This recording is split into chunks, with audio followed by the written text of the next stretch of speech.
बिस्मिल्लाहिर्रहमानिर्रहीम। जिस घर में मेरी आंख खुली वो एक दरमियाने दर्जे का घराना था, जहां रिस्क की कमी न थी मगर दौलत की फरावानी भी नहीं थी। हमारे दिन सादगी और कनात से गुजरते थे। बस वक्त कभी कभार ऊपर नीचे हो जाता था। मेरा नाम ज़ैनब रखा गया था और मैं अपने भाई उमर से 8 साल छोटी थी। उमर भाई हमेशा ही वालिद और वालिदा के लाडले रहे और मैंने बचपन में उनकी शरारतों के पीछे छुपकर कई बार डांट से निजात पाई। मेरे वालिद और वालिदा 5 वक्त के पक्के नमाजी थे और उनके दिन का आगाज हमेशा फजर की अजान से होता था। उन्होंने हमें भी हमेशा नमाज की पाबंदी की ताकीद की। इस अमल को जिंदगी का अहम सुतून करार दिया। मगर जवानी की काहली और दुनियावी मशागिल में गुम रहकर मैं और मेरे भाई अक्सर उनकी बातों को टाल जाते थे। अम्मा जब अगले जहां के हिसाब किताब और सख्तियों की बातें करती तो रूह कांप उठती और हम 2-4 दिन मुसल्ले पर खड़े होकर फिर अपनी पुरानी गफलत की रूटीन पर लौट आते। जिंदगी इसी गफलत और वादों के दरमियान गुजरती रही। हमारे घर में हम चारों, वालिदा, वालिद, उमर और मैं, इनके अलावा एक और भारी वजूद था जो एक खामोश बोझल साए की तरह घर के एक कमरे में मुक़ीद रहता था। मेरी खाला की उम्र तकरीबन 45 बरस थी और उनका मुकद्दर शादी के 1.5 माह बाद ही लिख दिया गया था, जब उनके शौहर ने उन्हें तलाक देकर वापस भेज दिया। वो शदीद सदमे की वजह से ज़हनी तौर पर मुतासिर हो गई थीं और चूंकि उनकी किसी और भाई से बनती नहीं थी, वो मुस्तकिल तौर पर हमारे साथ रहती थी। वो घंटों अपने कमरे में खामोश रहती, न उन्हें भूख की परवाह होती और न ही प्यास की। वालिद और वालिदा ने कई डॉक्टरों से उनका इलाज करवाया और आहिस्ता आहिस्ता उनकी हालत में कुछ बेहतरी आने लगी। करीब था कि वो बिल्कुल ठीक हो जाती, मगर फिर एक दिन सबकी एक राय पर पानी फिर गया। मैं उस वक्त 24 साल की थी जब उमर भाई ने अपनी महबूबा फरहत से शादी की ख्वाहिश का इजहार किया। वालिद और वालिदा को कोई मसला न था और यूं फरहत भाई की दुल्हन बनकर हमारे घर आ गई। फरहत का घर में कदम रखना था कि जैसे कोई पुरानी आफत दोबारा नाजिल हो गई हो। खाला ने फरहत को दुल्हन के रूप में देखते ही सर पकड़कर ऐसी चीख मारी जैसे उन्हें अपना वक्त याद आ गया हो।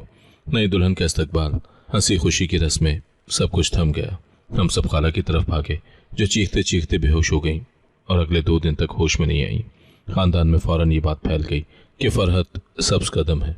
ये तो शुक्र था कि खाला को होश आ गया, मगर वो मुकम्मल तौर पर चुप और साकत हो गई और घर आकर अपने कमरे में बंद हो गई।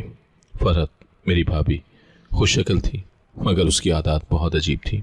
उसे खाला का घर में रहना सख्त नागवार गुजरता था। वो ज़ेरे लब हर वक्त कुछ न कुछ बड़बड़ाती रहती और घंटों जाए नमाज पर बैठी रहती। अल्लाह जाने कौन से वजीफे करती रहती थी। वो आहिस्ता आहिस्ता उमर भाई को भी खाला से मुतनफ़िर करने में कामयाब हो गई और दोनों मियाँ बीवी ने खाला को घर से निकलवाने की कोशिशें शुरू कर दी। मगर वालिद की साफ धमकी के सामने उनकी एक न चली और वो खामोश हो गए। अब वालिदा और वालिद को मेरी शादी की फिक्र खाई जा रही थी क्योंकि मेरी उम्र 25 साल से ऊपर हो गई थी और कोई रिश्ता नहीं आ रहा था। खानदान में कई जगहों पर इशारे दिए गए मगर सब टाल गए। सो मजबूरन वालिदा ने रिश्ते वाली से बात की। उसके तवस्सुत से हमारे घर 4 रिश्ते आए, मगर हर बार लोग आते, मुझे देखते और बगैर कोई वजह बताए अचानक उठकर चले जाते।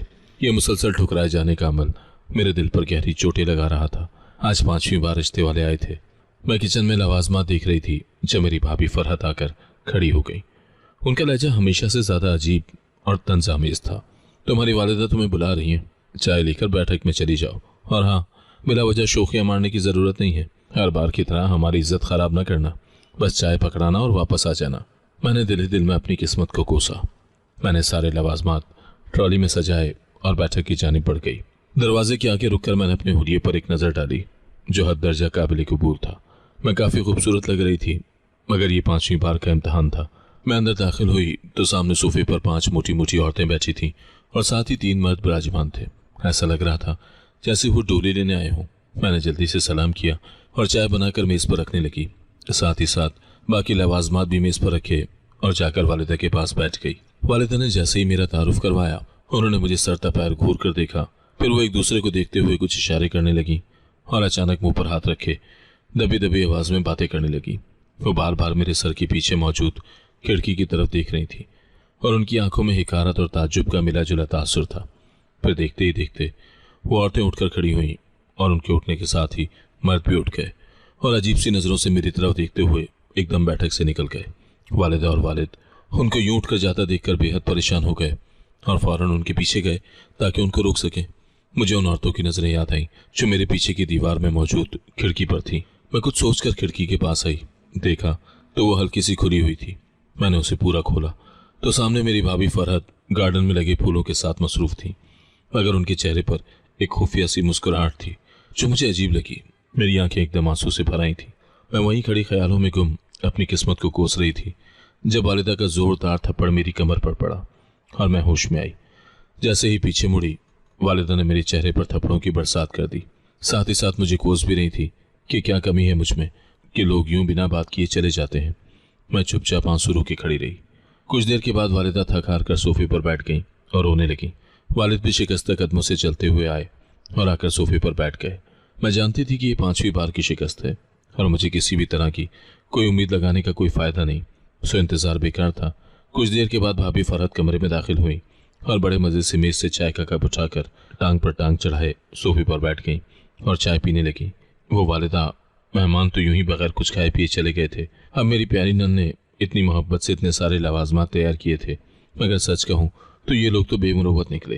वो किसियानी हंसी हंसी। मैं तो कहती हूँ अच्छा ही हुआ जो मेरी नंद का रिश्ता इन लोगों में नहीं हुआ। खैर, आप बेफिक्र रहे, इनमें से एक भी चीज़ ज़ाया नहीं होगी। मेरे मैके वाले इसीलिए तो बुलाए हैं मैंने, वरना तो ये सब ज़ाया हो जाना था। कहते साथ ही उसने अपने मैके वालों को बैठने का कहा और फिर ताज़ा चाय बनाने के लिए चली गई।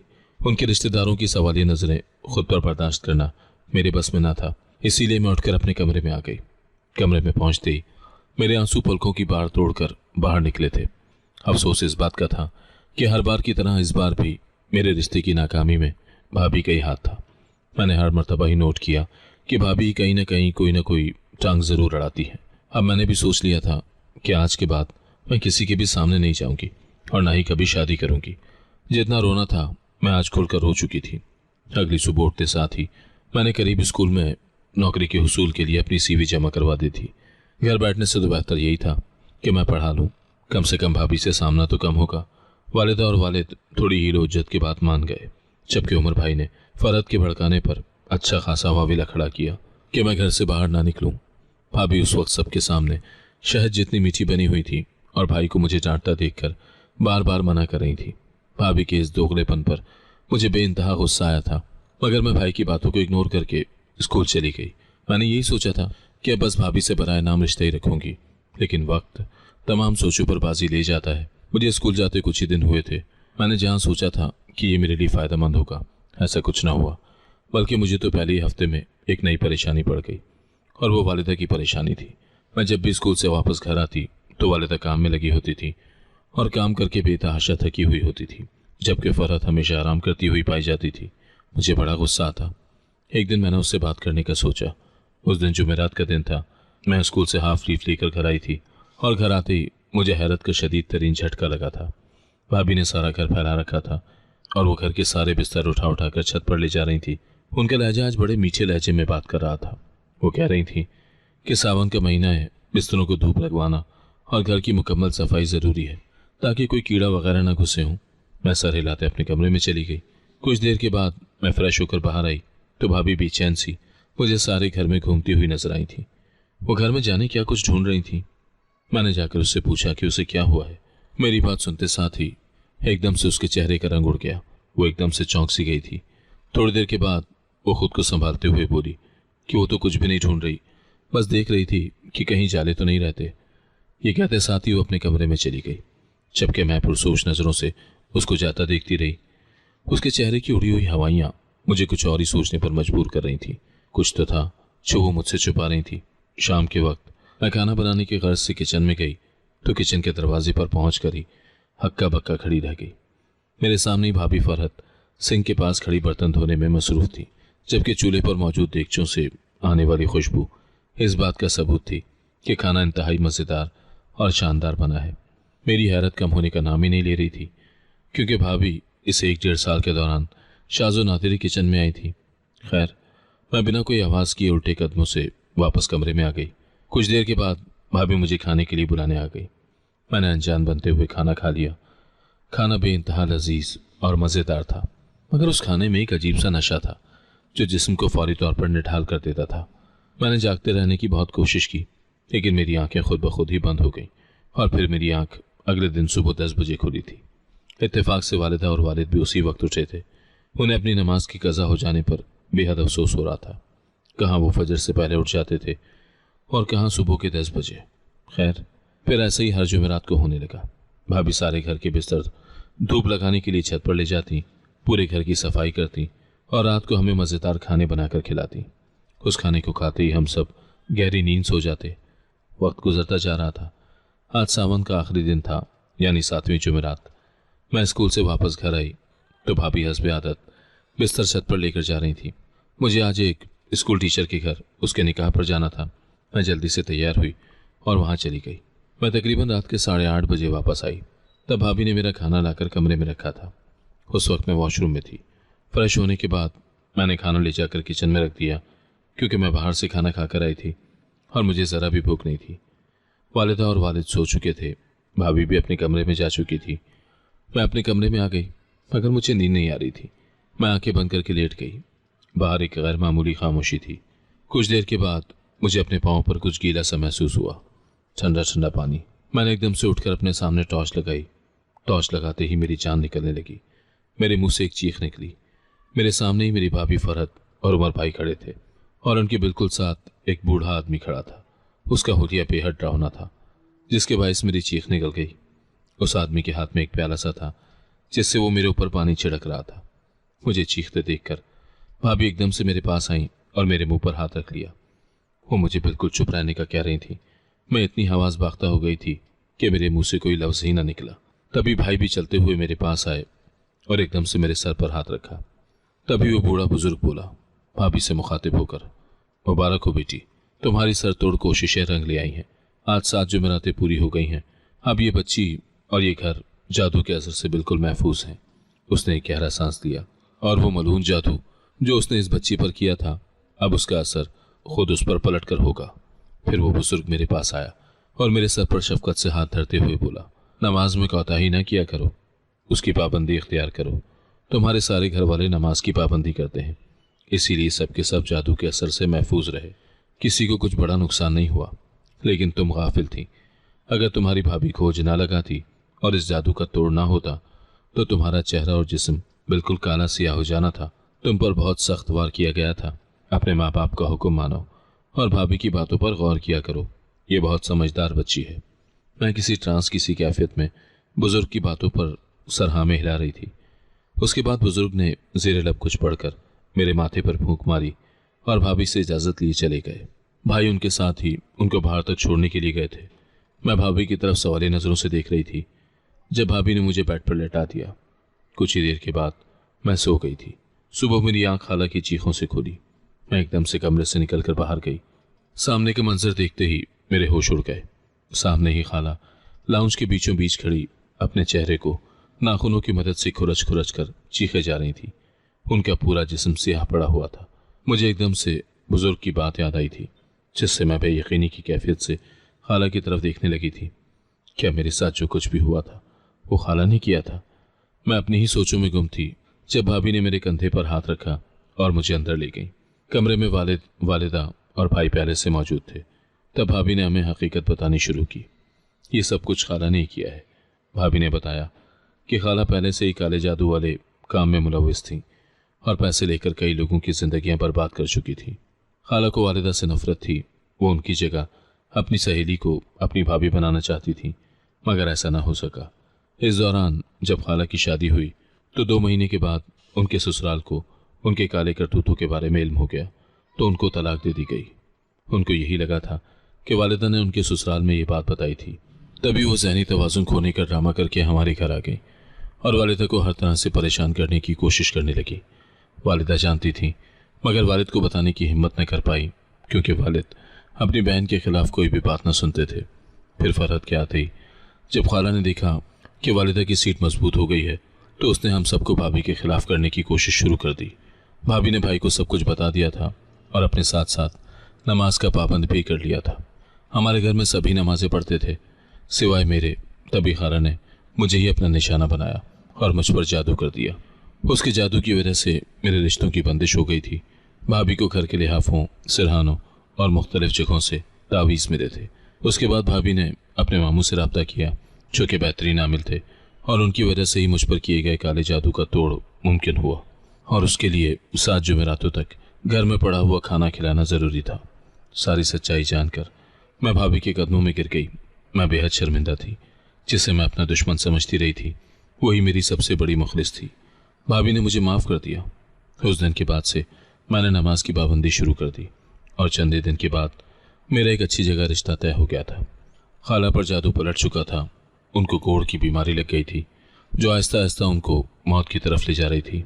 खाला के स्याह करतूतों का पर्दा फाश होने के बाद हमारे घर पर जो खामोशी का साया मंडला रहा था वो शायद इससे पहले के तूफान से कहीं ज़्यादा गहरा था। खाला जो कभी एक गूंगी और मजलूम औरत लगती थी अब अपनी खबासत की एक चीखती तड़पती कैदी बन चुकी थी। कोढ़ की बीमारी बेरहम थी। उसका आगाज उसकी जिल्द पर स्याह खुरदरे धब्बों से हुआ था जिन्हें इब्तिदा में डॉक्टर ने एक शदीद एलर्जी समझकर रद्द कर दिया, मगर जल्द ही बदबू और खौफनाक सूरत हाल ने शक की कोई गुंजाइश बाकी नहीं छोड़ी थी। ये उसकी अंदरूनी बदनीयती का एक खौफनाक जिस्मानी इजहार था। मेरे वालिदैन फरहत के जरिए सामने आई हुई खौफनाक हकीकत के बावजूद दिल शिकस्ता थे। ये उनकी बहन थी, उनका अपना खून जो अब उसी कमरे में गल सड़ रहा था जिसे उसने एक तारीख पनाहगाह के तौर पर इस्तेमाल किया था। मेरे वालिद ख़ास तौर पर अंदर से टूट चुके थे। उन्होंने अपनी बहन को गैर मशरूत तौर पर प्यार किया था। उनकी जहनी बीमारी के बज़ाहिर अलमी की वजह से सच्चाई से अंधे हो गए थे। ये जानकर कि उसकी बीमारी कोई अलमिया नहीं थी बल्कि उनकी बीवी के खिलाफ बरसों की नफरत और अपनी ही बेटी के खिलाफ एक सोचे समझे मंसूबे का एक ढोंग था। इस सच्चाई ने उनके अंदर की एक अहम चीज़ को तोड़ दिया। वो उस कमरे के बाहर बैठे रहते, रोंधी आवाज़ में सूरह यासीन की तिलावत करते, ना उसकी सेहतयाबी के लिए जो नामुमकिन लगती थी बल्कि शायद अपने टूटे हुए ज़मीर की तस्कीन के लिए। वो मुसलसल इस एहसास जुर्म से नबर्द आज़मा रहे कि उन्होंने अपने घर के अंदर एक सांप की हिफाजत की, जबकि अनजाने में अपनी ही औलाद को बदहाली की तरफ धकेल दिया। मेरी वालिदा अगरचे खाला की दरीना हसद का बुनियादी शिकार थी, इस सूरत से एक अजीब खौफ और रहम के इम्तिजाज से निमट रही थी। वो कभी खाला के करीब नहीं जाती थी। काले जादू के जिस्मानी इजहार से खौफज़दा थी। फिर भी उन्होंने यकीनी बनाया कि उसकी बुनियादी ज़रूरियात को दूर से पूरा किया जाए। फरहत मेरी निजात दहिंदा और अब मेरी सबसे करीबी राजदार, उसने रूहानी जिम्मेदारी संभाली। उसने आमिल को किसी आखिरी अमल के लिए वापस आने की इजाज़त नहीं दी। ये पुख्ता तौर पर कहा कि यह अल्लाह का फ़ैसला है। इसके बजाय उसने घर की मुफस्सिल मगर नरम सफाई की, ताकतवर आयात की तिलावत की, मखसूस जड़ी बूटियों से मिली हुई खुशबूदार बखूर से हवा को पाक किया और मुनज़्ज़म तरीके से खाला के वक्त की हर बाक़ियात को ठिकाने लगाया।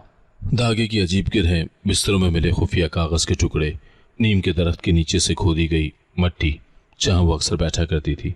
फरहत की लगन में मुकम्मल शिद्दत थी। वो इस बुराई के आखिरी निशान को ख़त्म करने के लिए पुरज़म थी जिसने हमारे ख़ानदान के सुकून का गला घोंट दिया था। मैं ज़ैनब उन दिनों गहरी शुक्रगुजारी, शदीद खौफ और एक जलते हुए नए ईमान के दरमियान डोलती रही। यह एहसास कि मैं एक खौफनाक अंजाम मेरे जिस्म और रूह के स्याह हो जाने के इतने करीब थी, इसने मुझे अंदर तक हिला दिया। हामिल की नमाज में मेरी लापरवाही के बारे में कही गई बातें मुझे खुदाई इस्लाह की ताकत से लगी थी।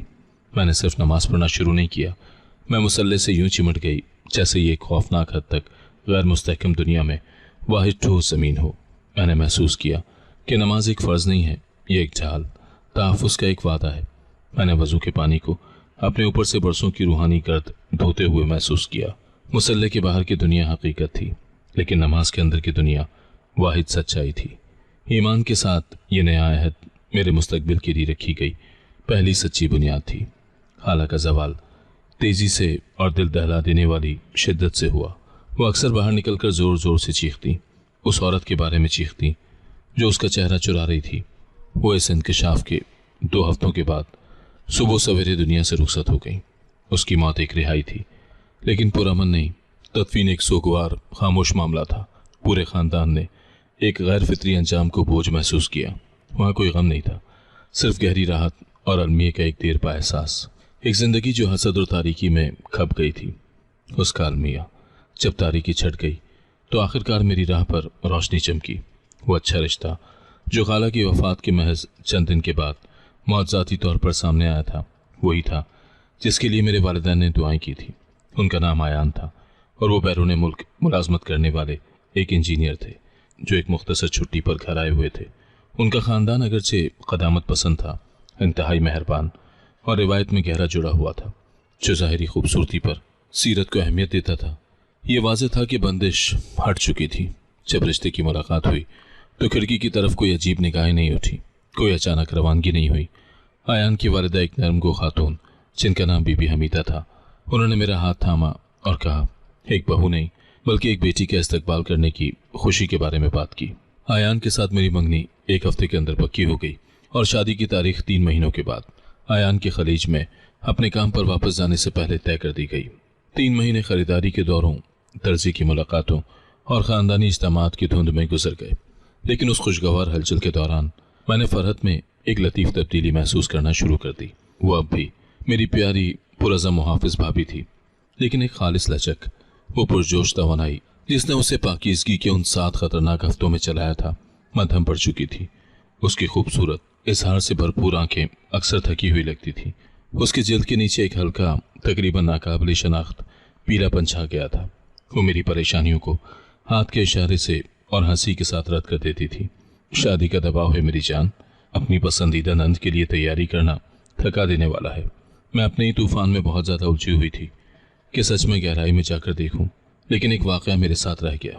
ہم بازار میں زیورات کا انتخاب کر رہے تھے، فرحت اچانک لڑکھڑا گئی، اپنا سر پکڑ لیا، ایک تیز سانس اس کے ہونٹوں سے نکلی۔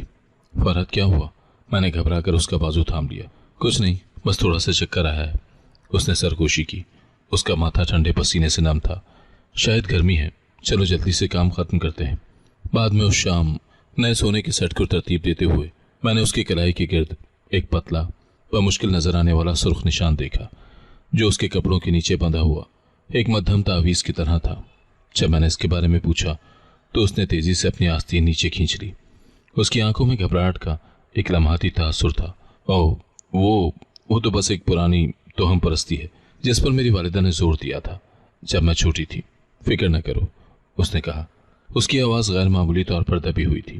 یہ گریز اس کے کردار سے ہٹ کر تھا، لیکن شادی کی تیاریوں کی جلدی میں نے اسے جانے دیا، اسے ایک عجیب بات کے طور پر دل میں بچھا لیا۔ شادی کا دن آ گیا، جو ایک بہترین سردیوں کی شام کی نرم روشنی میں نہایا ہوا تھا۔ میں چمک رہی تھی، شاید اس لیے زیادہ کہ میں خود کو نہ صرف خوبصورت بلکہ بابرکت بھی محسوس کر رہی تھی۔ عمر بھائی، جو اب مکمل طور پر بدل چکے تھے اور فرحت پر شک کرنے پر پچھتاوے سے بھرے ہوئے تھے، اپنی بیوی کو نئے احترام اور محبت سے دیکھ رہے تھے۔ میرے والدین کو آخرکار سکون مل گیا تھا۔ جیسے ہی میں ایان کے ساتھ اسٹیج پر بیٹھی، اس کی مہربان آنکھوں اور نرم مسکراہٹ کو دیکھا، میں نے فرحت کے لیے شکر گزاری کی خاموش دعا کی۔ رخصتی آنسوؤں سے بھری ہوئی تھی، گھر چھوڑنے کا غم اور نامعلوم مستقبل کے جوش کا ایک امتزاج۔ فرحت نے مجھے زور سے گلے لگایا، سرگوشی کی۔ تم آزاد ہو اب زینب، روشنی اور ایمان سے بھری زندگی گزارو، اپنی ڈھال کو کبھی نہ بھولنا۔ اس کا گلے لگانا سخت تھا، تقریباً تکلیف دہ حد تک، اور جب میں آخرکار پیچھے ہٹی تو میں نے ایک آنسو کا ہلکا سا نشان دیکھا جسے اس نے تیزی سے پونچھ لیا۔ آیان کے ساتھ میری نئی زندگی ان کے آبائی گھر میں شروع ہوئی۔ وہ ایک وسیع، اچھی طرح سے سنبھالا ہوا گھر جو تاریخ اور خاموش وقار سے بھرا ہوا تھا۔ آیان ہر وہ چیز تھا جس کا خاندان نے وعدہ کیا تھا، مہربان، ذہین اور شدید محبت کرنے والا۔ ہماری زندگی مشترکہ ہنسی، گہری گفتگو اور باہمی احترام کی گرمجوشی کی ایک نرم تال تھی، لیکن میرے آنے کے فوراً بعد ہی ایک نیا اور لطیف بیرونی دباؤ بننا شروع ہو گیا۔ آیان کی کزن، ایک خاتون جس کا نام نائلہ تھا، گھر کے ساتھ والے ونگ میں رہتی تھی۔ نائلہ کی شادی نہیں ہوئی تھی، اس کی عمر تقریباً 35 سال تھی، اور وہ تیز مشاہدہ کرنے والی آنکھوں اور اس سے بھی تیز زبان کی مالک تھی۔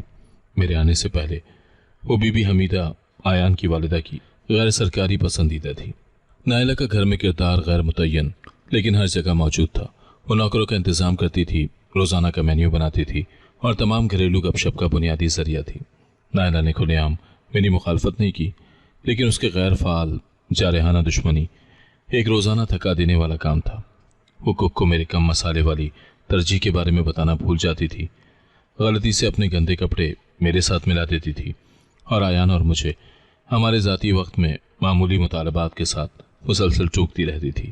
سب سے زیادہ چونکا دینے والی عادت اس کا اصرار اکثر عوامی روایت کے نقصان اور جدیدیت کے اثرات کے بارے میں آہوزری کرنا تھا۔ ہاں، نئی نسل، وہ ایک دوپہر زور سے آ بھرتی، मुझे अपने फ़ोन पर एक पैगाम का जवाब देते हुए देखती। बहुत गैर मुतालिक। हमारे वक्त में दुल्हनें घर पर रहती थी, घर के तरीके सीखती थी। अब ये सब स्कूल और फ़ोन है। मुझे लगता है कि पुराने तरीके मर रहे हैं। मैंने छोटी मोटी बहसों में उलझने से इनकार कर दिया। फरहत की ताकत को याद करते हुए मैं मुस्कुराती, अपने जवाबात को कम से कम रखती और बीबी हमीदा के साथ एक हकीकी ताल्लुक़ कायम करने पर तवज्जो मरकूज़ की। लेकिन नायला का असल मकसद मेरी शादी के तकरीबन 6 हफ्तों के बाद वाज़ेह हो गया। आयान और मैं उसकी खलीज में आइंदा वापसी पर बात कर रहे थे। मंसूबा ये था कि मेरा वीज़ा और कागजात मुकम्मल होने के बाद मैं 6 महीनों में उसके साथ शामिल हो जाऊंगी। एक शाम जब हम लोग लॉन्ग रूम में बैठे थे, नायला के हिसाब से की गई बेफिक्री के साथ अंदर दाखिल हुई। उसके हाथ में एक बड़ा खाता था। आयान, मैंने अभी तुम्हारे वालिद के लिए फैक्ट्री खातों का छांटना ख़त्म किया है, उसने ऐलान किया। इससे पहले कि वो मेरी तरफ ख़ास तौर पर देखे, लगता है कि जब तुम दुबई वापस जाओगे तो 2 घरों को बरकरार रखने की कीमत काफ़ी ज़्यादा हो जाएगी।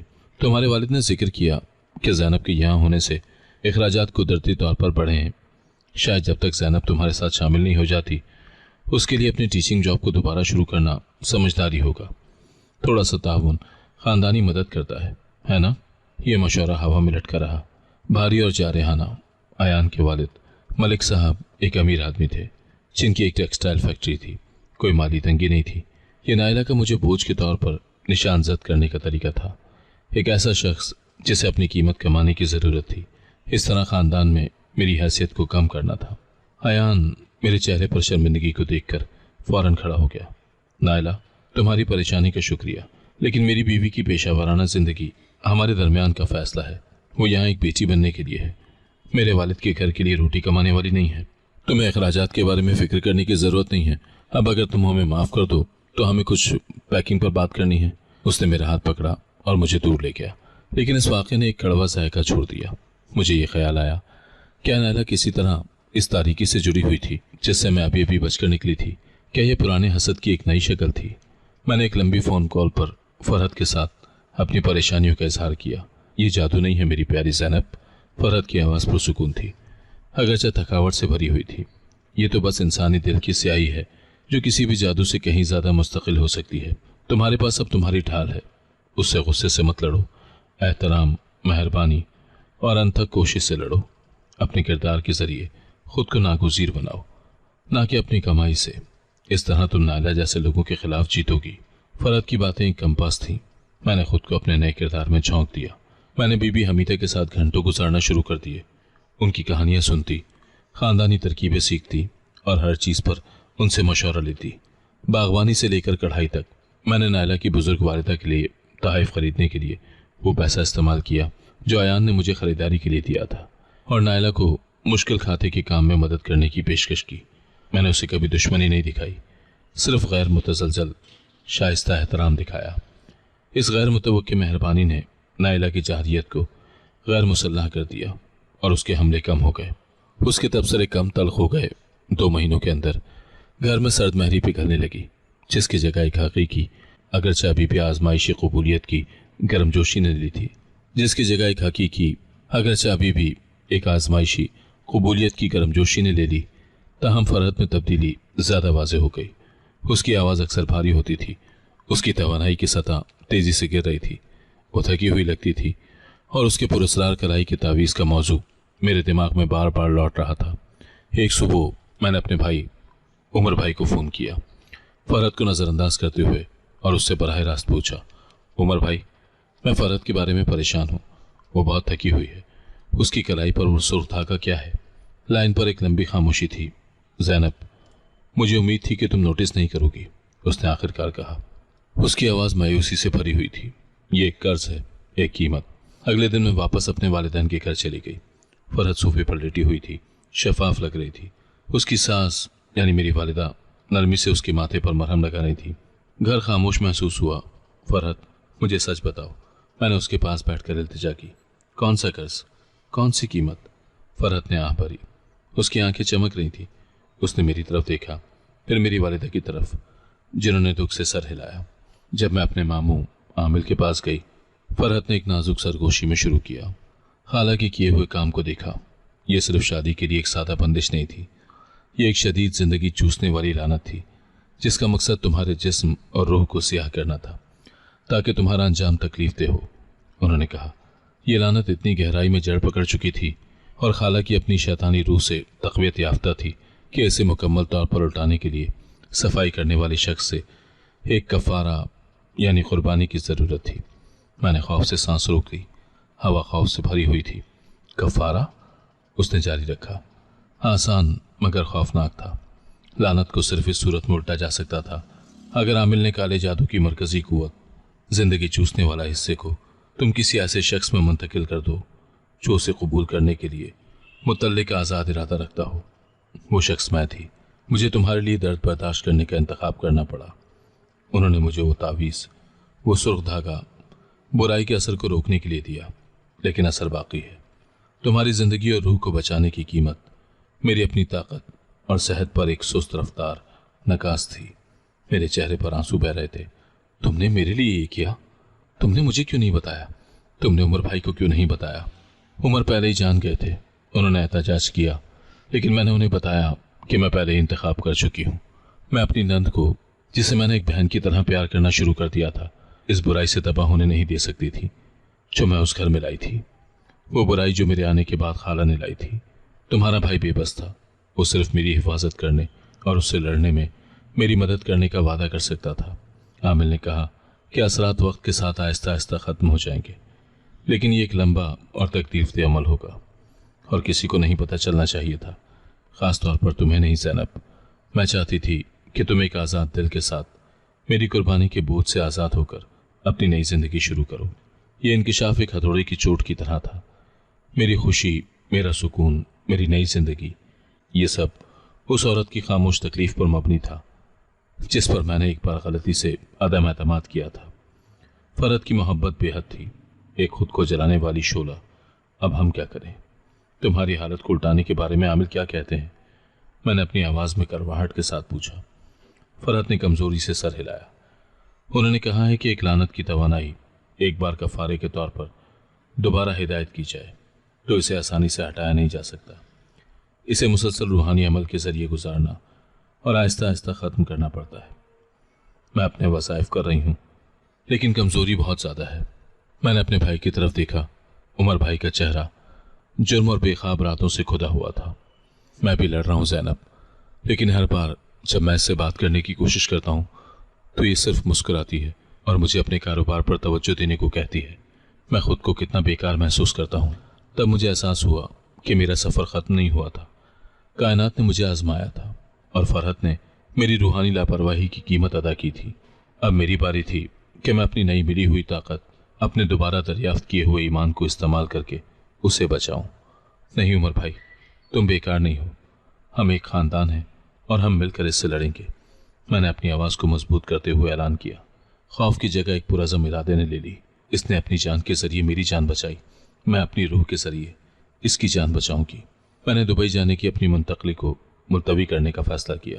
آیان پوری خوفناک سچائی سن کر، جسے مجھے قابل یقین بنانے کے لیے کافی حد تک آسان بنانا پڑا، حیران تھا، لیکن پوری طرح سے حامی تھا۔ جہاں تمہارے خاندان کو تمہاری ضرورت ہے، وہیں تمہاری جگہ ہے۔ زینب، ہم انتظار کریں گے، اس نے کہا۔ اس کی سمجھداری نے میرے لیے اس کی محبت کو مزید گہرا کر دیا۔ میری جنگ سنجیدگی سے شروع ہوئی۔ میں نے اگلے سال کا زیادہ تر حصہ اپنے والدین کے گھر میں گزارا، فرحت کی دیکھ بھال میں۔ میں نے اپنے اسکول کی نوکری دوبارہ شروع کر دی، لیکن میرا اصل کام فرحت کی فلاح و بہبود تھا۔ فرحت شدید طور پر ڈپریشن کا شکار ہو گئی تھی، مسلسل تھکاوٹ اور بوجھ بننے کے احساس سے نبرد آزما تھی۔ میں اس کا سایہ بن گئی، اسے کھانے پر مجبور کیا، اسے دھوپ میں مختصر سیر کے لیے لے گئی اور بے رحمی سے اس کی قدر یاد دلائی۔ میں نے اپنی بچت کا استعمال بہترین ماہر غذائیت اور ڈاکٹر کو ہائر کرنے کے لیے کیا، جنہوں نے اس کی علامات کو شدید غیر واضح دائمی تھکاوٹ سنڈروم اور خون کی کمی کے طور پر علاج کیا۔ تاہم اصل جنگ روحانی تھی۔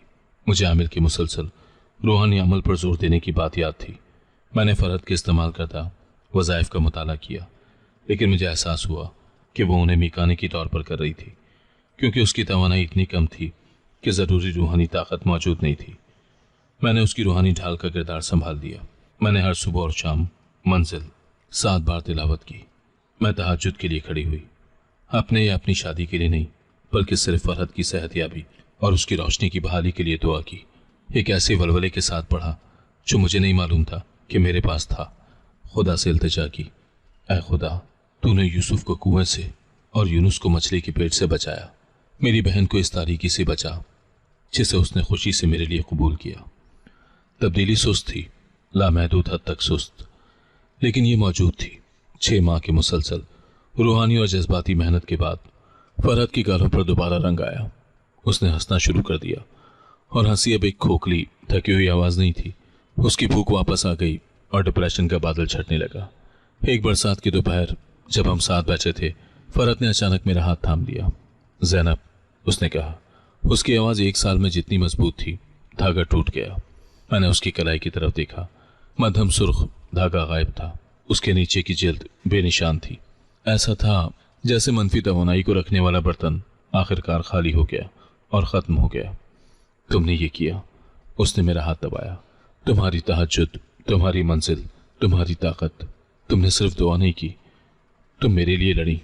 تم نے میری قربانی کو اپنی محبت کا سب سے بڑا عمل بنا دیا۔ میرے اوپر مکمل ہونے کا ایک گہرا احساس چھا گیا، چکر ٹوٹ گیا تھا، اور وہ تاریکی جو خالہ نے چھوڑی تھی آخرکار اور مکمل طور پر اس روشنی نے ختم کر دی جسے فرحت نے متعارف کروایا تھا اور میں نے محفوظ کیا تھا۔ اگلے چند ہفتے خالص بے لوث خوشی کا دور تھا۔ فرحت کی صحتیابی تیز رفتاری سے ہوئی۔ عمر بھائی اسے دوسرے ہنیمون پر لے گئے۔ ان کا رشتہ اس آگ سے مزید مضبوط ہوا جس سے وہ گزرے تھے۔ میرا اپنا راستہ جو رکا ہوا تھا اب پوری طرح سے واپس آ گیا تھا۔ میرا ویزا منظور ہو گیا۔ ایان مجھے دبئی واپس لے جانے کے لیے 2 ہفتے کی چھٹی پر گھر آیا۔ اس بار رخصتی مختلف تھی۔ یہ ایک فتح کی رخصتی تھی۔ میں نے اپنے بچپن کا گھر شکر گزاری سے بھرے دل کے ساتھ چھوڑا، ایک ایسے خاندان کو پیچھے چھوڑا جو مکمل اور مضبوط تھا، ایمان اور قربانی سے بندھا ہوا تھا۔ دبئی میں ہماری زندگی خوبصورت تھی۔ ایان کی پیشہ ورانہ کامیابی نے ہمیں آرام سے رہنے کی اجازت دی، لیکن پچھلے 2 سالوں کے تجربے نے سطحی چیزوں کی کسی بھی خواہش کو ختم کر دیا تھا۔ ہم نے اپنے گھر کی بنیاد اس ایمان پر رکھی جو مجھے دوبارہ حاصل ہوا تھا۔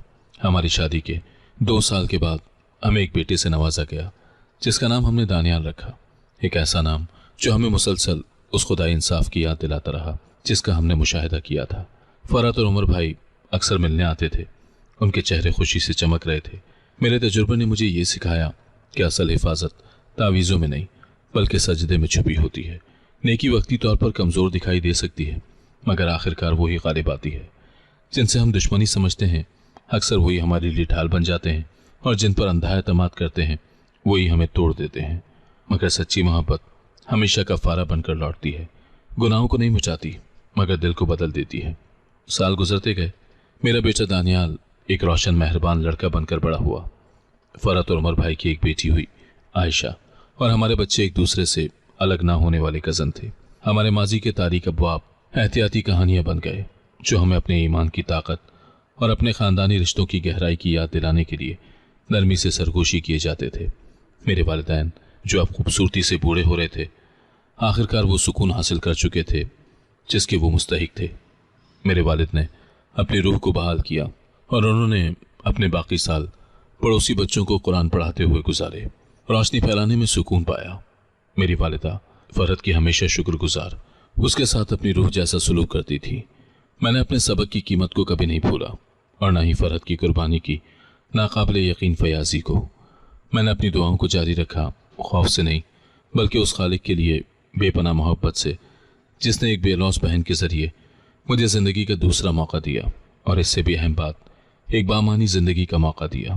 خالہ کی یاد دھندلی پڑ گئی، نفرت سے نہیں بلکہ اس کی روح کے لیے ایک خاموش دعا کے ساتھ۔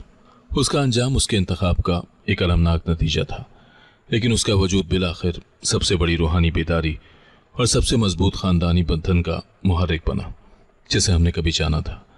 لمبی رات ختم ہو چکی تھی اور صبح شاندار مستقل طور پر روشن تھی۔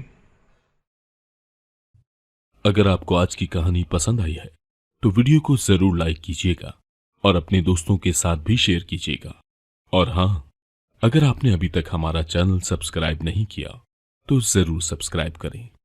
ملتے ہیں کل ایک نئی اور دلچسپ کہانی کے ساتھ۔ اللہ حافظ۔